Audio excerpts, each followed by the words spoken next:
오늘 담을 영상은요, 전원주택이나 어떤 부동산 관련돼서 좀 예측에 관련된 얘기를 조금 해드릴게요. 저는 부동산에 관련된 전문가는 아니지요. 어찌 보면은 그냥 너무 관심 있어 지켜보고 평생 20몇 년을 이 전원주택에 관련된 업종에 있다 보니까 어떤 보는 시야가 딴 사람보다 좀 넓은 거지. 그래서 얘기를 해드리는 거고, 크게는 캐나다의 밴쿠버라든지 미국 로스앤젤레스나 아니면 중국 칭다오나 아니면 여러 큰 도시를 많이 봤죠. 그리고 베트남 하노이나 호치민 이런 큰 도시들이 어떻게 발달되는 과정을 전 많이 지켜본 거죠. 그러다 보니까 한국의 전원주택도 어떤 형태로 가겠구나라는 얘기를 해드리고, 그거에 대해서 공감을 하실지 안 하실지 모르겠지만 제 주관을 얘기를 드리고, 제가 주장하는 얘기가 이제는 한국은 전원주택 개념이 약간 바뀌어야 되는 타임이기도 합니다.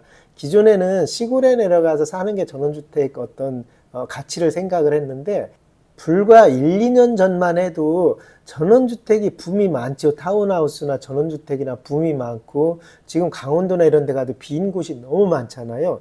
그러니까 수요 예측을 잘 못한 거죠. 그래서 그 얘기를 조금 제가 해드리려고 합니다.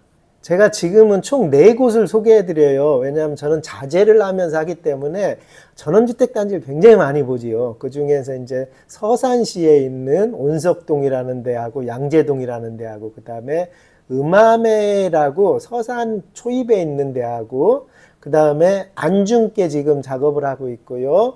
예산의 백종원 거리랑 한 500m 정도 떨어진 예산 읍내인가요? 안에 있는 거하고, 그 다음에 미군 부대 쪽에 또 의뢰 와서 그 소개해 드리려고 하고, 전원주택을 몇 가지 소개해 드리는데, 그 전원주택을 파는 이런 목적보다도 그냥 제가 보기에 이거는 사셔도 손실은 안 날 수 있겠구나라는 생각 때문에 이 전원주택 이야기를 해드리는 거고, 어차피 제가 자재를 하니까 제 컨텐츠랑 또 비슷하게 물려 들어갑니다.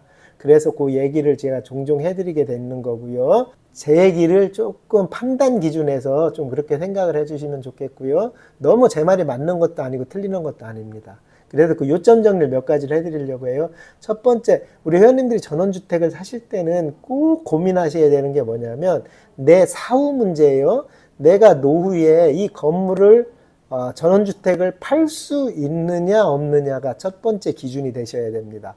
재산을 가지고 있으신 분. 근데 이거에 열애가 되시는 분은 뭐냐면, 그냥 나는 내가 20년, 30년 남은 동안에 그냥 시골에서 살다가 자연을 느끼고 전원선 생활을 하다가 그냥 그거에 관련 없이 말 거야, 아니면 그 전원주택을 기증할 거야, 아니면 이런 식으로 생각을 한다고 하면은 입지 고려는 그렇게 많이 안 해도 될 수도 있는데, 이 집이라는 거는 이제 부동산이잖아요. 부동산 가치로 생각을 했을 땐 내가 팔고 싶을 때 팔 수 있어야 되는 게 부동산입니다. 아무리 좋다고 이쁘게 전왔다고 해도 내가 팔고 싶을 때 못 파는 부동산은 진정한 부동산이 아니에요. 지금 제 말 공감하시는 분들이 굉장히 많을 거예요. 그래서 제가 전원주택이라 하면 두 가지로 나눠져요. 하나는 전원생활 하실 분들은 전 얘기는 안 해요. 그거는 정말 전원생활 하실 분들이고, 주택의 가치를 가지고 생각하실 분들, 요분들은 얘기를 하는데, 이분들은 꼭 도시형 전원주택을 사셔야 돼요. 뭐냐면 도시가 번져나가는 지점까지, 아니면 나중에 도시가 편입되는 지점까지, 요런 공간을 꼭 사셔야 됩니다. 그렇지 않으면 꼭 후회하시게 돼요. 왜냐면 나중에 팔 수가 없어요. 도시형 전원주택은 무엇이 포함이 되냐면 주택이에요. 이제는요, 아파트 값은 대한민국에서 더 이상 오를 수가 없습니다. 아파트 값은 떨어질 수밖에 없고, 일본에 잃어버린 시간같이 저희는 아파트 값은 계속 조금씩 오르긴 하겠지요. 어떤 은행 이자 오르듯이. 근데 예전같이 막 집값으로 돈 벌고 이럴 타임은 지났어요. 그러면은 이제 무엇이 생기냐면은 사람들은요, 땅이 있는 전원주택을 요구를 합니다. 아파트는 땅이 없잖아요. 그냥 아파트에 살기 좋은 곳이고, 땅이 있는 집을 사길 원하는데, 이게 시골이나 가서 병원 멀고 마트 멀면은 이거 살기가 너무 힘들어요. 다 후회하시거든요. 그래서 도시 안에 있는데 금방 도시가 밀려올 공간 중에 개발하시는 분들이 의외로 많아요. 이 도시형 전원주택 이야기를 저는 해드리는 거예요.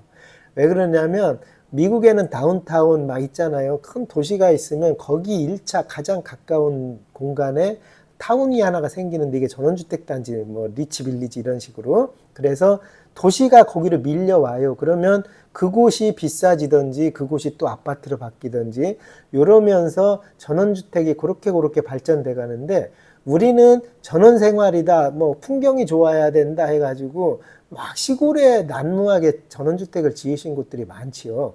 이런 곳들은 사실은 판매가 앞으로 굉장히 힘들어질 수가 있어요.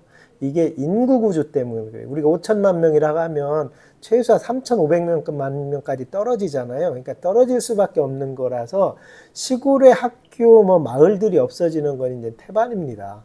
그거를 뭔가를 메꿔야 되는데 그 얘기는 나중에 해드릴게요. 그게 이제 이민 정책으로 해서 외국인들이 메꿔지거든요. 미국 정책이 그런 겁니다. 우리도 그걸 따라갈 수밖에 없는 나라예요. 현재 구조적으로. 그래서 인구 밀집도라는 게 우리나라는 특히 일본보다 더 심하게 인구 밀집도가 많은 나라입니다. 서울과 뭐 이런 큰 도시잖아요. 부산 이런 도시의 인구 집중도가 굉장히 높아질 수밖에 없어요. 일본은 그래도 어느 정도는 분산이 돼 있습니다. 그래서 어떻게 보면 세종시 이런 건 참 잘해놓은 거죠. 자꾸 분산을 시켜야 되는데 우리나라는 여의도만 가도 증권 이런 쪽은 다 몰렸잖아요. 그래서 우리나라는 서울로 뭐 부산 도시로 모이게 돼 있는 거라서 도시 쪽에는 뭐 오른다든지 오를 수도 있는데 지방이나 이런 쪽으로 가면 오를 집값이 있는 곳이 사실 많지가 않아요. 정말 많지가 않습니다. 그걸 꼭 염두에 두셔야 되고, 우리나라 인구가 그렇습니다. 그리고 일본 같은 경우는 나름대로 중소기업이나 뭐 40년 장인, 100년 장인 해가지고 계속 대를 물려받는 사업들이 있잖아요. 그래서 지방이나 이런 데 어느 정도 중소형 도시들이 형성이 되는데 우리나라는 이게 없어요. 우리나라는 다 서울로 가야 됩니다. 다 도시로 가. 그래야 먹고 살기 때문에 그래요. 전원주택이나 이런 거를 또 사신다고 할 때는 또 하나 염두에 둬야 될 게 인구가 밀집되는 도시인지 인구가 분산된 빠져나가는 도시인지를 꼭 생각을 하셔야 됩니다. 그렇게 해서 전원주택이 어떤 전원주택을 사야 되는지라는 얘기를 제가 해드리는 건데, 그래서 전원주택 구매를 하실 때는 도시형 부동산의 가치를 생각한다고 하면 꼭 도시형 전원주택으로 오셔야 되고요. 그냥 도시에 산다고 생각하는 쪽입니다. 그쪽으로 계속 오셔야 되고, 전원 생활을 즐기다가 내 인생을 거기서 마무리하고 싶으신 분들은 전원 생활이 가능한 그런 곳으로 가셔도 괜찮습니다. 그래서 꼭 염두에 두셔야 되는 문제가 있어서 이 전원주택을 제가 전망을 조금 해드리고요. 그러면 이제 아파트가 좋아, 전원주택이 좋아는 거기서는 이제 생활 편리로 조금 생각하셔야 돼요. 이건 제가 표현 안 해도 다 이해가 지. 대신에 아파트는 이제는 시세적으로는 끝났다고 보시는 게 맞아요. 전원주택은 도시형 전원주택으로 가시면 땅값이 남습니다. 집값이랑 땅값이 남기 때문에 나중에 시간이 지나서 팔기 좋은 거는 전원주택이에요. 전원주택은 향후에 좀 팔기 좋습니다. 그래서 내 후대한테 뭐 집을 팔아서 돈을 좀 물려주고 갈 거야 하시는 분들은 이런 전원주택으로 오시면 되고, 아파트는 조금 애매합니다. 모든 규정이. 아파트는 조금 더 아파트는 따로 전망하시는 분들이 많으니까 그쪽에 참조를 하시면 되고요. 제가 요즘 소개 많이 해드리는 게 이 영상 뒤에 나오는 것도 온석동이에요. 동입니다. 그냥 바로 옆에 한 3분 거리가 시의 고등학교가 있고, 그래서 도시랑 밀접된 곳을 소개해 주니까 거기에 대해서 회원님들 한번 검토를 해보시고, 혹시 그쪽에서 사신다고 하면 그런 걸 사시면 좋아요. 그래서 제가 3곳 현재 다뤄두고 있는데 그 전화번호는 밑에 댓글창에 그 전화번호를 나머지는 또 다 넣어드릴 테니까 혹시 서산 쪽에 필요하신 분이 있다라든지, 예산은 다음 주에 가서 영상을 찍어요. 여기 안중이라는데, 평택시 안중이라는 데하고 예산은 나중에 가서 제가 영상을 찍습니다. 그래서 전원주택은 한 번은 또 심도 있게 제가 말씀드려야 될 것 같아서 전원주택의 어떤 큰 흐름을 조금 설명을 드렸어요. 오해 없으시길 바라고요. 그리고 주택을 선정할 때는 정말 조금 더 생각을 많이 해야 될 때가 왔습니다. 우리나라의 부동산 투기가 꺼지면서 이런 원래 부동산이 갖고 있는 제자리를 찾아가는 거거든요. 그러다 보니까 부동산의 정확한 개념 이해를 조금 하셔야 나중에 후회가 없습니다. 지금 전원주택 사놓고 못 팔아서 고민하시는 분들 너무 많잖아요.